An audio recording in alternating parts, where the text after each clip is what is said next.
We are live. A Cup of Hoops Season 2, Episode 1, Episode 34 overall.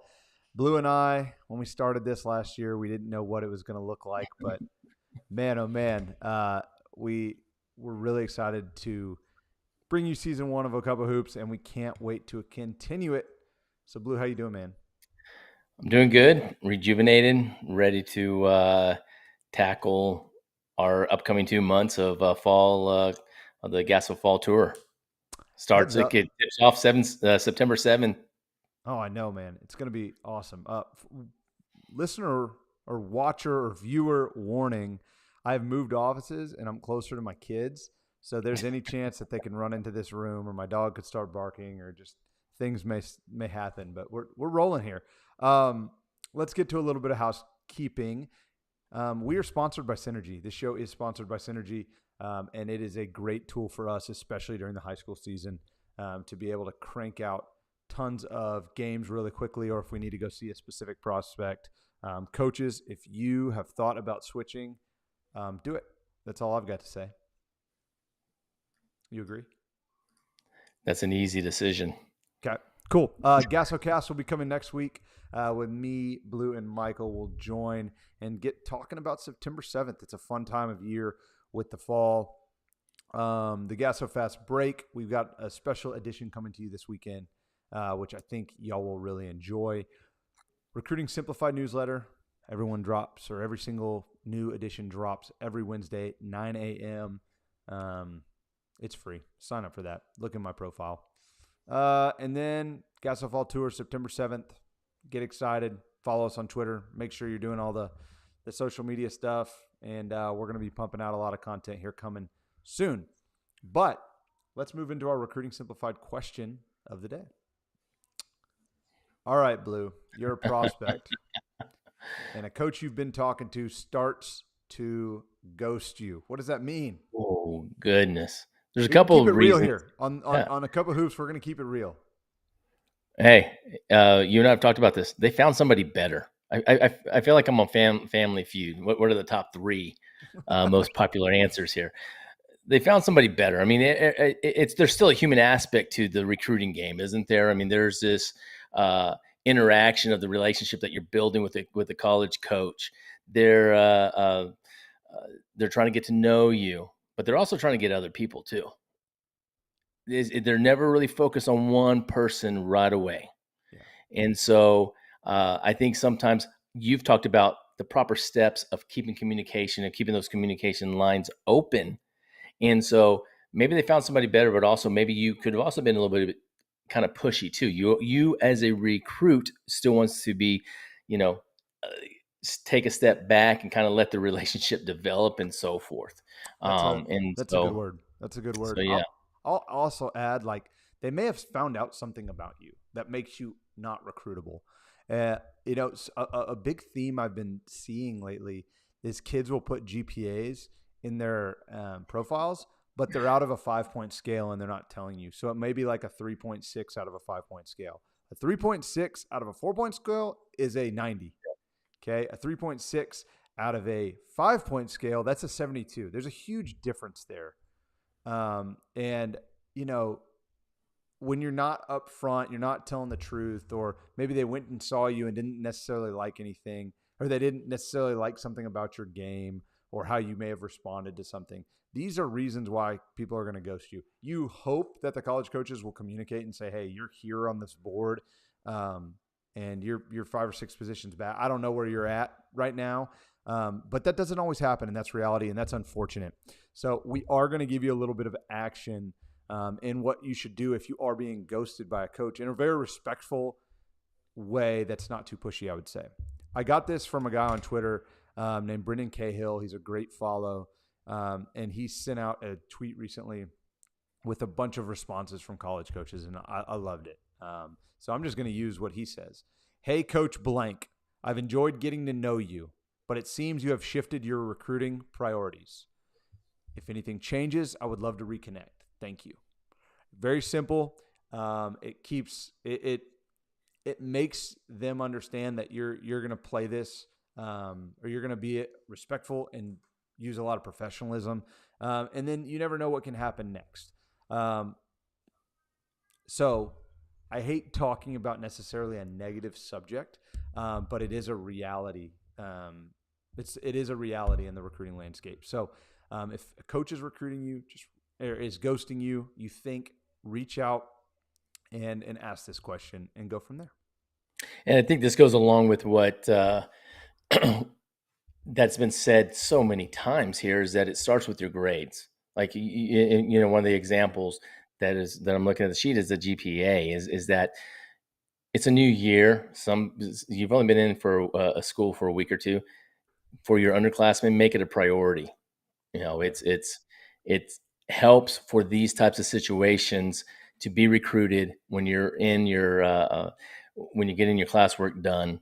That means there's no questions that part of the checkbox is marked for those college coaches in order to say, okay, we don't have to worry about this player in the classroom because they're going to get the work done. Let's go to the next step with them and see how they fit our offense or how they're going to fit with our players. Great point, Blue. Let's move into another hot topic, okay? Unfortunately, we have players leaving Texas, okay? And that's just another unfortunate reality of the space that we're in. But what do you make of it all, Blue? Like, what does this mean for the current state of Texas? Like, how is the basketball still good? Give us your little 2 cents on this. This is nothing new. This has been happening for the last several years, and I don't like seeing it. You don't like seeing it. We want the best players to stay in the state of Texas and be recruited.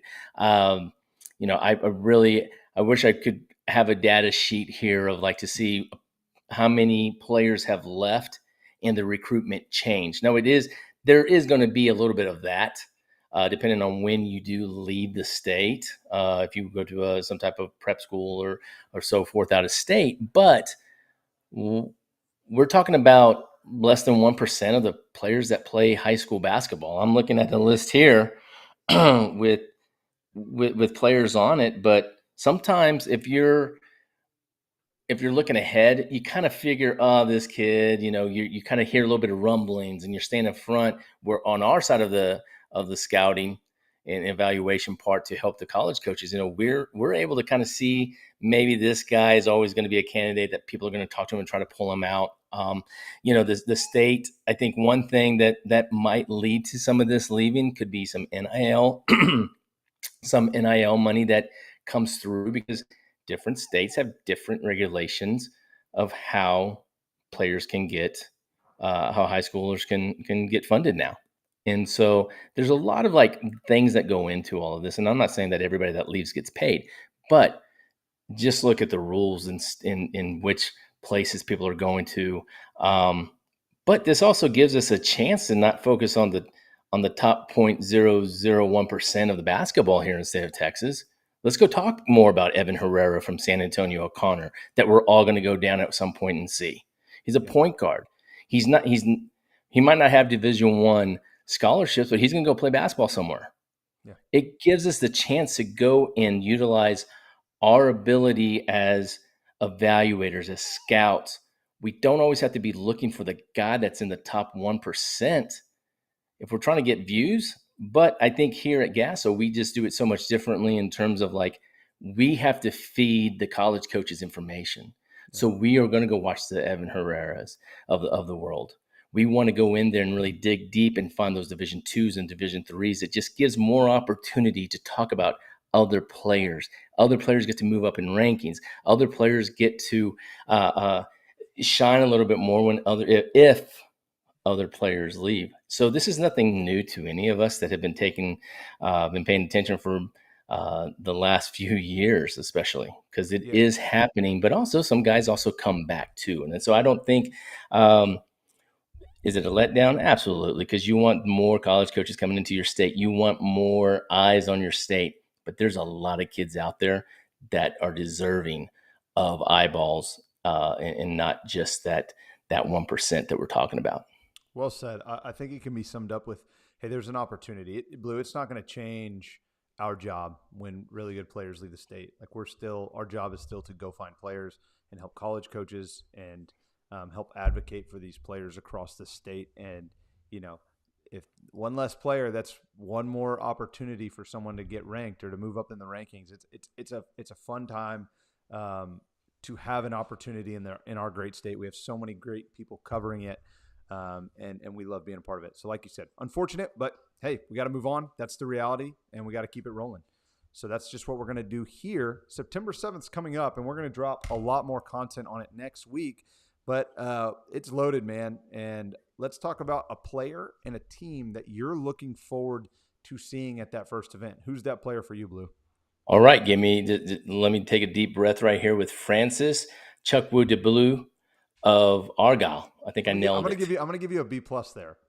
That, I mean, I don't know. Is it there's a little French in there? I don't know, but he's already going to be on my all name team, right? But I think that we saw a little bit of glimpses here of what Argyle's going to look with Francis there. They have a lot of speed at the guard position. Francis is just going to give them a big body, a guy that wants to pull out of the middle a little bit here and kind of face up and do some things away from the basket. But and then Cash Polk's going to come along, and I don't know if he's going to be ready for September 7th or not. But it's just another chance for us to get some more eyes on Francis and kind of see where his development has continued to lead him. And I just think overall Argyle is also going to be a fun watch as a team with Coach Perkins on the sideline, one of the best in the state. And last year he was like Gatorade Coach of the Year, and so he brings a lot to that team also. But Francis is one that I'm going to really focus on, so we can kind of place him the right where we think he belongs in the rankings and so forth. That's a good name. I'm going to go with Cam Paul for very similar reasons. I didn't catch him at TABC, and I know he had a great TABC. I know he moved to DeSoto. And for whatever reason, just unfortunate circumstances, y'all know TABC is so hard to watch every single player that you set out to watch. But Cam Paul's been forever one of my favorite guys. He can shoot the three ball. He rebounds well. He's got all of the tools there to really, really help a college program at the highest level. And Cam is a guy that I'm, again, just really kind of excited on reevaluating, reacquainting with in a new situation. And then seeing where I believe he belongs in those rankings. So Cam Paul, really, really good player, really fun. Excited to see him, in a new spot and how he responds to that. So who's a team? I think Lone Star is one for me right away to really think about. I mean, look how far they went last year, getting to the 5A regional semis. I believe they lost to Lancaster. But they're going to bring back, they lost Trent Perry, but they're going to bring back sophomore Quincy Baker and Josh Weems. Like, these are two guys that can go out there and score it. These are guys that are polished guards that are going to make you guard them 94 feet, and they're going to make you pay if you leave them open. And so I look at them and like how much momentum that they built over the last couple of years, that where these two guards especially should be able to continue to move this team forward. And I just think that this is a very powerful 5A group up here. And when you look at the field of teams in 5A with the Colony and Lone Star, and Frisco Memorial is going to be back, I think, this year with who they have. And so there's so many teams that you can continue to talk about. And that's one team I would really like to see how these two are going to respond together to lead the team. Yeah, no, it's a great one. They're always a fun watch, and they're always getting new talent. They're always loaded deep there. I'm going to go with Lovejoy, headlined by Tate Zimkowitz and Pierce Patel. New coach Wes Watson comes from McKinney, brings his assistant Scott Patterson, and they had that machine running, playing dribble drive, playing fast, space, pace. And they I guess a really great coach went out the door too. Coach Harriman took the job as one of the athletic directors at Dallas Jesuit.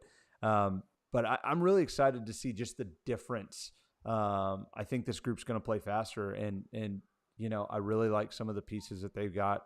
And like I said, Coach Harriman always did a great job. Coach Watson at McKinney has killed it for years. So just seeing just a new style laid over with different kids, it's going to be really interesting to see. And that's one of the teams I'm really anticipating at our Gasso Fall Tour. That's going to wrap up this edition of A Cup of Hoops, season 2, episode 1. Golly, I'm struggling. Thanks for tuning in, and we'll see you next week.